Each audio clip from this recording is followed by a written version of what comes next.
or crazy. Elizabeth thought at least the students wanted her there, except they didn't.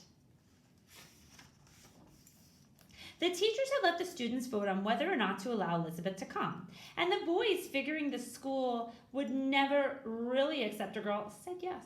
They planned to turn the whole thing into a big joke. But the joke was on them. Their raucous laughter turned to silence as the ladylike Elizabeth took her seat.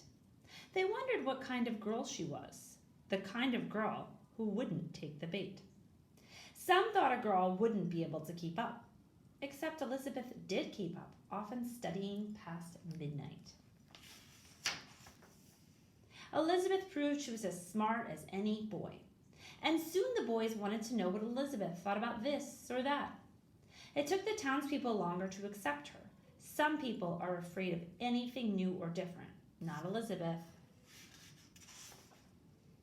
On January 23rd, 1849, Elizabeth graduated with the highest grades in the whole class. She had become the first woman doctor in America. Although many people were proud, others were angry. One doctor even wrote, "I hope, for the honor of humanity, that she will be the last." But, as you know, she certainly was not.